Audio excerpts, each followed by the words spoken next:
honestly. I don't either. We got one more caller. Wolf, what's up, buddy, man? What's going on? What's Yo, up, bro?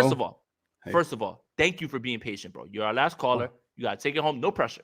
No pressure. You got this. Take us home, bro. But Yeah, I appreciate but it. thank you for being patient, man. I didn't want to like cut people off or anything like that. I wanted everybody to be able to say their piece. But yeah, man, what's on your mind? Real quick, I was gonna become a member, but I can't use my debit card right now, so apologies for that. So by Friday, You're good, man. yeah, I'll be a member by Friday, and then I'll be Let's able go. to call in from the community link, right? Let's So go. I want to go towards defense a little bit because I know the narrative's Good. been a lot. Thank you. Yeah. Let's But real Look, quick, talk I real want quick. to Talk real quick. I got to do something real fast. I'm gonna be listening to you though. I'm here though. I got you. Okay. Shit. Okay. Talk. I got you. I can hear you. I got my AirPods. I'll be no, 'cause right I over was- there. I got you. Okay. So because you mentioned something about Jimmy Garoppolo having the opportunity to basically tell the 49ers to fuck off, and it seems like he did have that opportunity. I heard about a report from ESPN that Lynch went to Shanahan back in early August talking about, hey man, what would you think about bringing Garoppolo back if we could work it out? And I guess Kyle Shanahan basically scoffed at it, and he's like, yeah, right, like that would happen. He's all, but if you can make it happen, try. And this was around the time that that we were hearing about a lot of inconsistency with Trey Lance in training camp, right? So Jimmy Garoppolo basically says he basically tried to do that. He basically tried to tell the 49ers, fuck off, I'm going to try and, get this deal done with somebody else, but he couldn't get it done, of course, right? So he did try to tell them to fuck off. I heard you mention that earlier, but to the defense, bro, thank you. We were talking about how great this defense could be, and it can help carry whoever was at quarterback, right? So the D line is a big narrative around that. Bosa getting 20 sacks, hopefully. And we're already seeing something play into effect with all that. The coverage sacks, bro. I know you guys saw the. Oh, dude, yes. I mean, imagine that. I mean, in 2019, this team couldn't get a coverage sack. In 2020, this defense was that good. In 2021, it was that good. Now, quarterbacks are not going to be able to. Mooney Ward hasn't given up a catch, I think, or something like that. Like it was some absurd stat. And now this is when people came at me and said, well, it can't be better than 2019. Sure, the defensive line top heavy. You can't really beat that. But now you marry that with this coverage, and Jimmy Ward doesn't play the snap.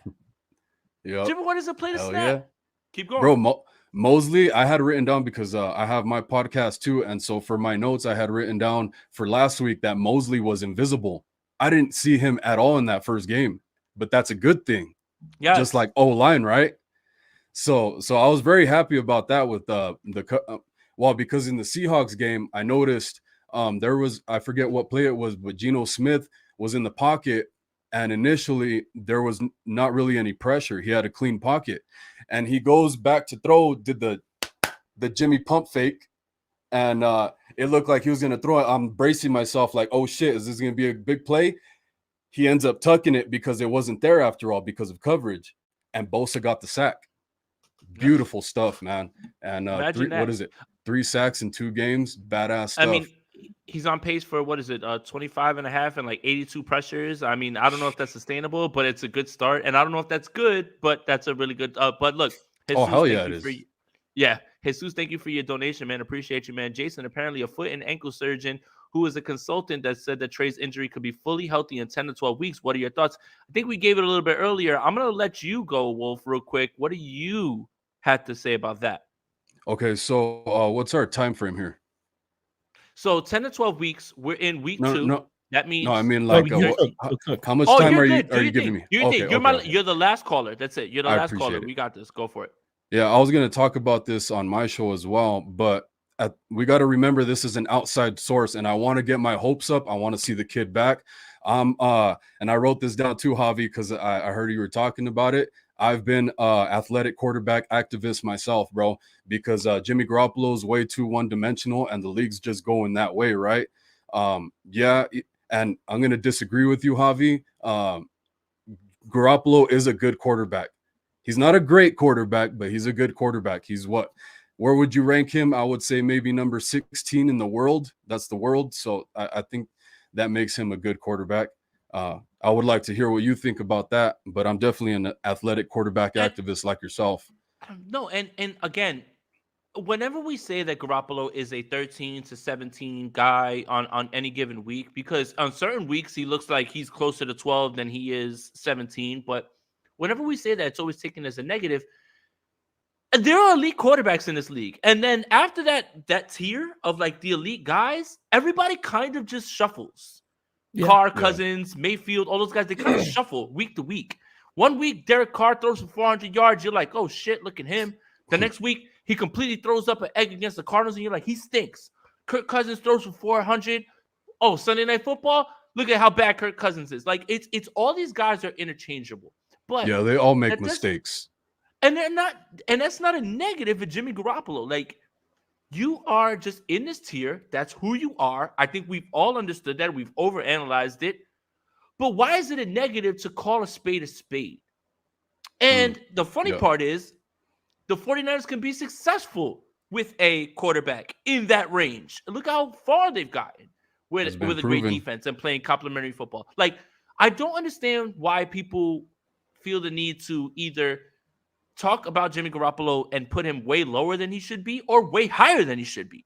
Why is it so bad to just say, hey, any given week, he's 13 to 17, 13 to 18, depending on the week. Some weeks he's better than Kirk. Some weeks Kirk's better than him. I think it's just people trying to help their narrative in this 49ers civil war we got going on here. Oh, man. I mean, it's literally like, what side are you on? Is it Team like Cap? Team Jacob? Is it Team Cap? Or is it Team Cap? Is it Team Iron Man? I don't know which side would be the either. That's fine. Yeah. But so our thoughts real quick, Jesus, before we get to, before we continue this conversation.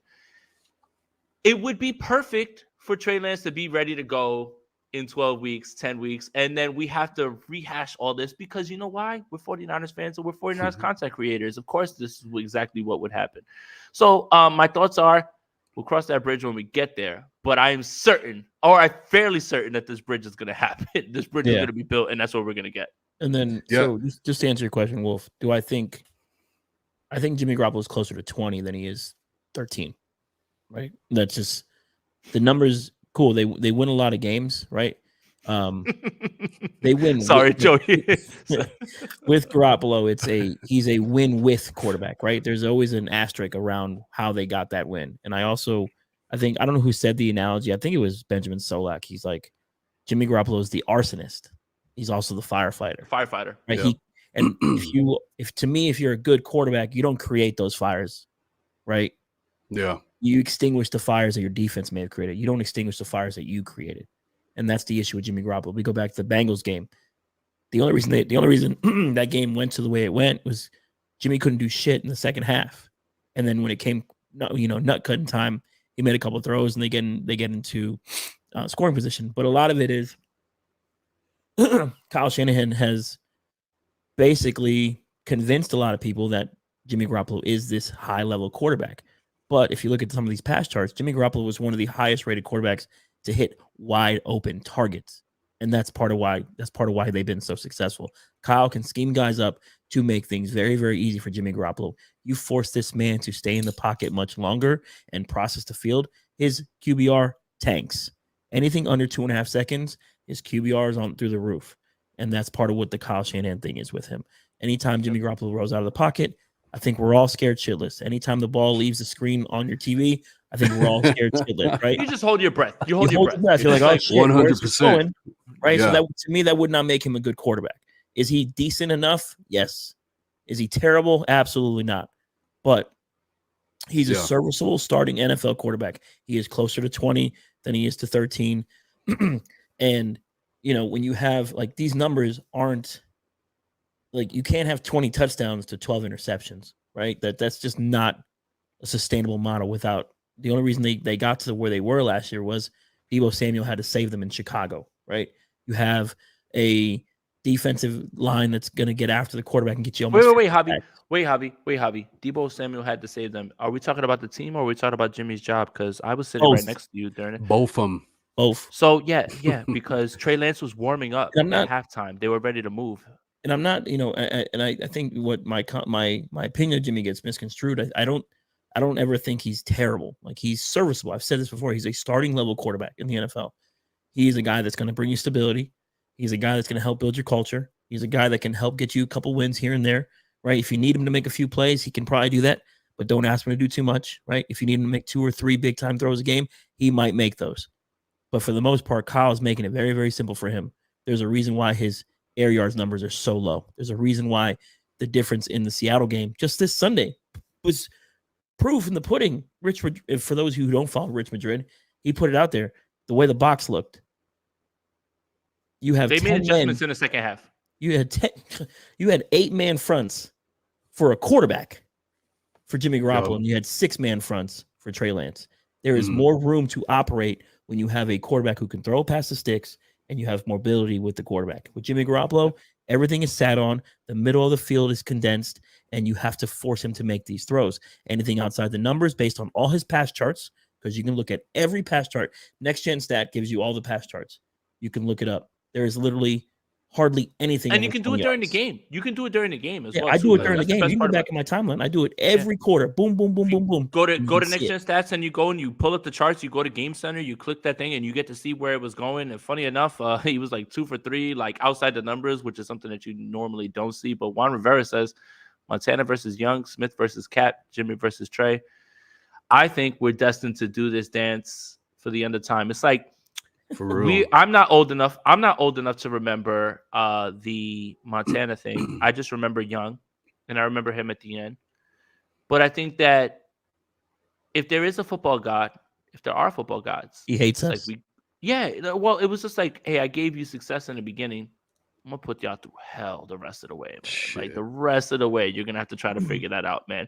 Wolf, I appreciate you hopping on, man. Wolf, promote your shit real quick, man, before we get out of here, man. I like what you have to say, man, and get your channel out there so other people sign up. Yeah, I appreciate that, man. I hope we can continue to collaborate a little bit, but hey, hit me on Twitter, man. Let's do it, man. Let's do it. Well, I don't have a Twitter, so I guess I'll have to make one. But I'm stay away. Stay away. It's a fucking stay away. Yeah, you know what? Don't just hit me on YouTube. Actually, just like like send me a comment or something like that, and let me know, and I'll subset the channel. We'll make it happen.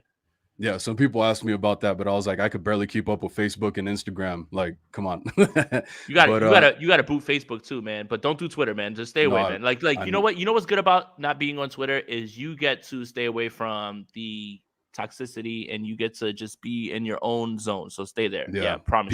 People get real ugly really fast. Yeah. But I appreciate it. My YouTube channel is NinerGang WolfCast. Like I said, I'm gonna become a member as soon as I can use my my debit card again. So NinerGang WolfCast, and I appreciate you guys, bro. Much love to you guys, and congrats on getting on Niner Nation, bro.